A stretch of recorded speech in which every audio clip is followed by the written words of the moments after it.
Welcome back, guys, to Fire Emblem Radiant Dawn as our troop continues up the tower. How dull. I don't sense any enemies nearby. I know. Would you all like me to tell you a story as we climb? What kind of story?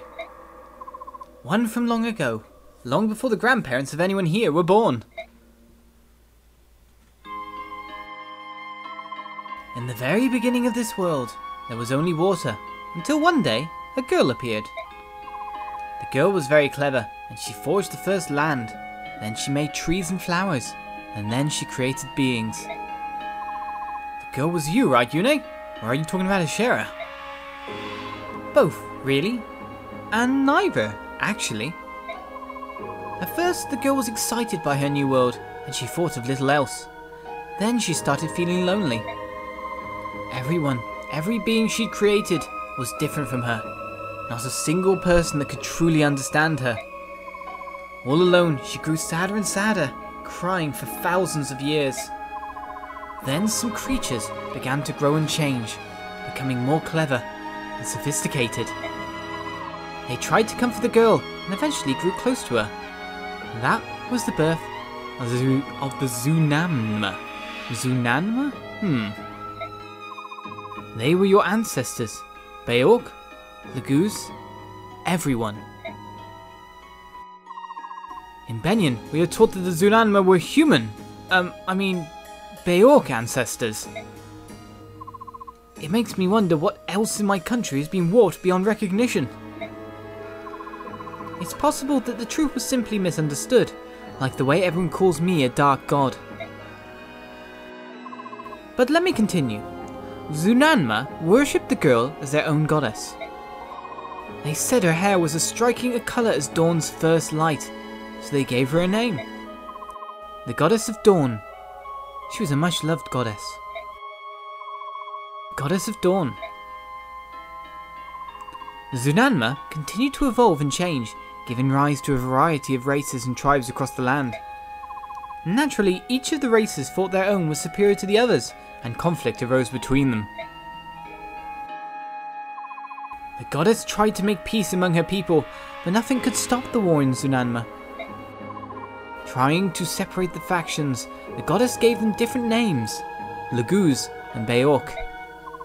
But this only intensified their conflict. And then, the Great Flood occurred. The goddess was only trying to bring an end to the fighting, but her power was so great that all the continents were drowned in the flood, all except Tellius. Are you sure about this story? It's very different from the histories that we've been taught. Among Beork nations, we only know a vague fairy tale about the dark god stirring up a great disaster.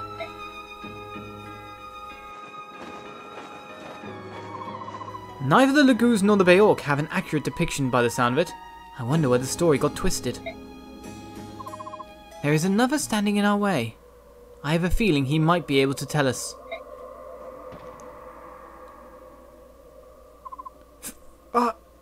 Father? Huh? My father. Just beyond these doors. My father is waiting. Tegenseer, King of Goldoa. He's supposed to be one of the three who defeated the Dark God, Yune. He has been blessed by Ashera. Not only that, but it's a powerful, resilient blessing from long ago. He may be nearly impossible to defeat. Let's get everyone together. There's no better time than now. I was hoping to avoid this until we reach Ashera. Actually, I hope not to have to do it at all. But she's left me with no choice. I will give you the blessings of Yune, goddess of chaos and freedom. In their natural state, the attacks of mortal creatures have no effect on divine beings. When Ashera set out to defeat me, she gathered her strongest warriors and bestowed on them some of her power. This is called the goddess's blessings. She empowered the dual swords of the Beork swordsman, Altina. The Laguz warrior, Soan, and Tegenseer, the leader of the dragon tribe, were also blessed. I failed then, But this time will be different. I'll use Ashera's own tricks, and I won't be defeated. Everyone, take some time now to ready yourselves. Beork, be sure to equip your best weapons. I'll begin when everyone's ready. Alright then, if that's the case, we have some info apart from that this time. Right, so... I don't think I'd infoed the time before, after all. We have items, we have info. We're not actually in the fight yet. This is just a waiting period by the look of it. But if that's the case, let's look at some of the stuff we have, eh? So we have Ragnell. Now we have the Elondite, which is the same damage. It's actually the same weapon, more or less. Range 1 to 2. It's just that this one is forced on Ike, whereas we should move this to someone else. A Mystic Blade, blessed by the Goddess Ashera. It can attack from near and far. So that should be moved on to someone else for starters. So we will trade that with Sword User of ours. Now, Basilard is your best weapon, so we'll keep that on. I guess we need to boost Micaiah's ability with weapons as well, and maybe get Rexora on, I don't know. Rex Flame there as well. This is all confusing. What is your speed now currently? 29.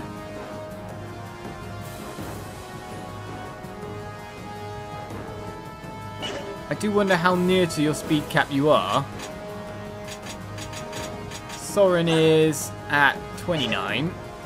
Equipping Rex Calibro on him is probably going to be the best thing then. So it's a toss-up between Mist, who has an SS for swords, who's probably going to main heal, and Mia's the only other choice. Well, you can put it on Alincia as well, but Alincia has Amity, which attacks 2 more times, which just makes it better. So I guess it's for Mia, but then we got the Veikati as well, which has 20. It doesn't attack from 2 range though. But maybe that's better on Miss then.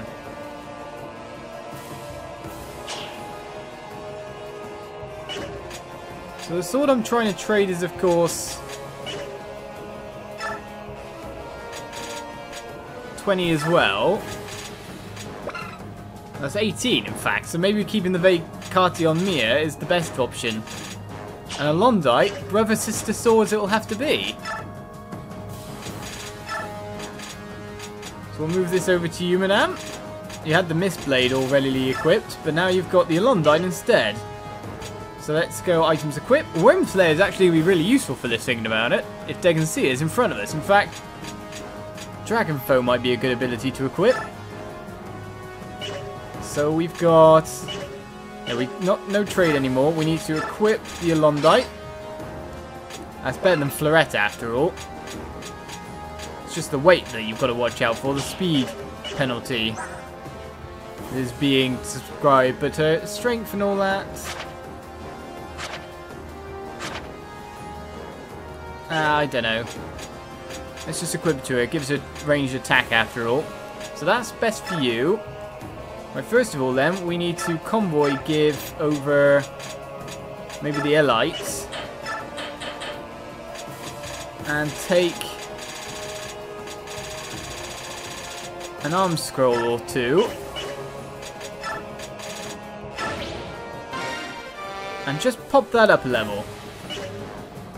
So now we can equip Rexora, which is the ultimate light magic. Nosferatu does a lot less. It can only be wielded by those who are dedicated to serve good. That would be my most powerful. Sanaki's most powerful would be Rex Flame. She can't use it currently. The Bolganone's quite good as well. The Cymbaline's been very good. It's only 1 less. Has a higher crit chance. And a lower weight, which means she's more likely to be able to double within in general.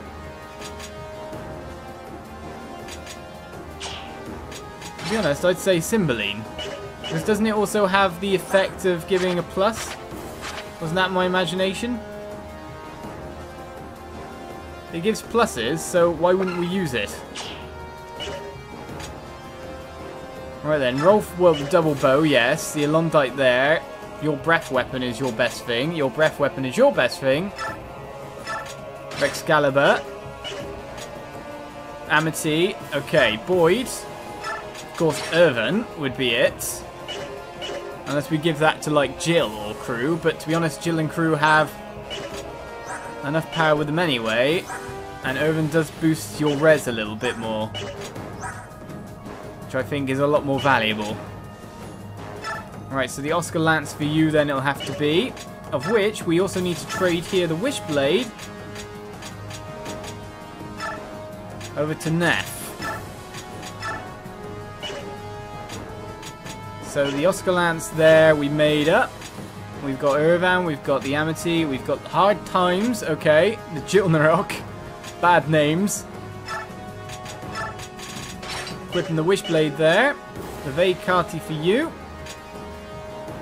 And yeah. There's not really anything for you, is there? So that's all abilities propped up in that sense. Let's check the info. Are you alright, Micaiah? Yes, I'm fine. How about you, Soph? Are you alright? You're not hurt? I'm not a child, Micaiah. When are you going to start treating me like an adult? Show me your hand. What? Look at your hands. They're so big. They were so small when we met. Micaiah. Ah, sorry. Am I interrupting something? Commander! It's alright, Ike. How can we help you? I was scrounging around in my stuff and found some extra medicine. Figured I'd ask around and see if anyone needed it. I need to go get ready. Hey, there's no rush. We still have... He didn't catch a word of that, did he? I'm sorry about that. How long have you been with him? A long time. I met him when I was hiding out in the back alleys of Navasa over 10 years ago. He was so skinny, but his gaze was so piercing. I wondered how such a young boy could look like that. One day I noticed he was standing close to me, just watching. It continued like that for a few days. One day I held out my hand. He was suspicious of me, but came over anyway. He looked like a scared animal. Then his little hand slipped into mine. He was shaking. His fingers were so thin and frail. I couldn't let go after that. After that, we travelled together all over the continent. No matter where we went, we were always together. The first time I met him, he had hidden on a ship we were taking. He mentioned he was looking for someone who was like family to him.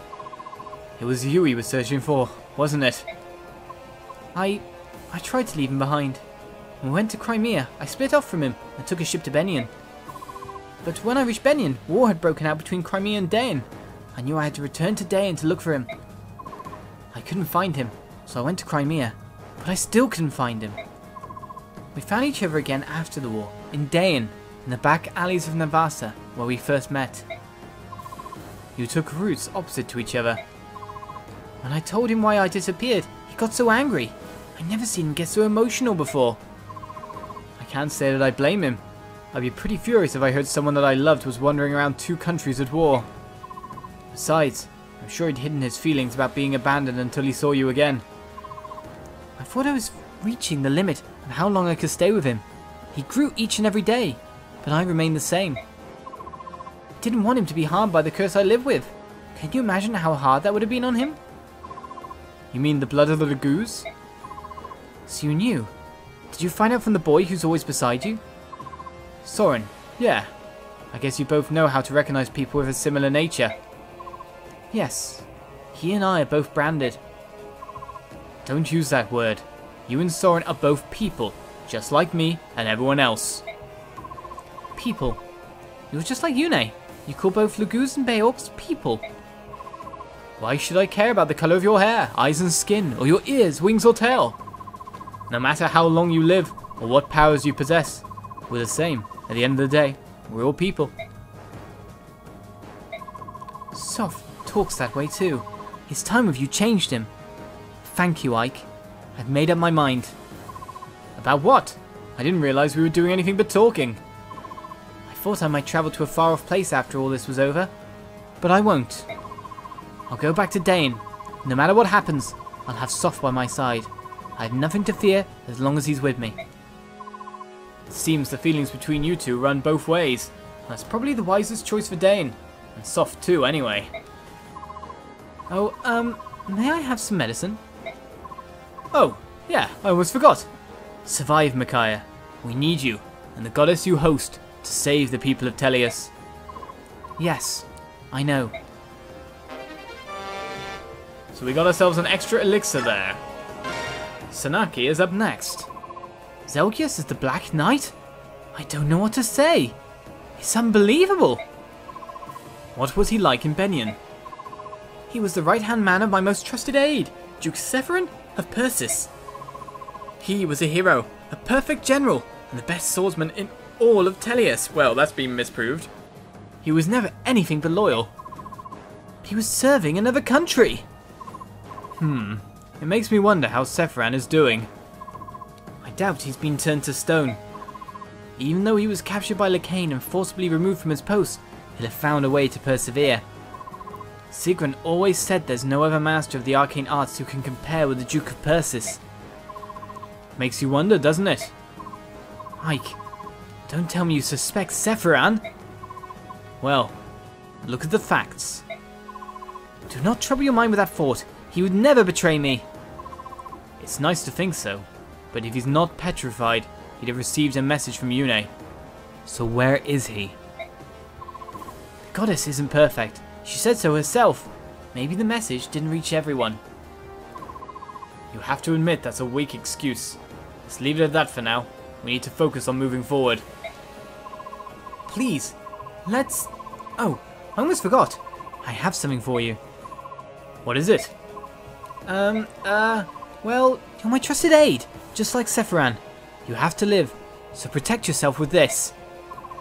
A mercenary with a contract to act as aide to the Empress of Benyon? Who'd have thought? But thank you, Sanaki. You're welcome, Mike, and thank you.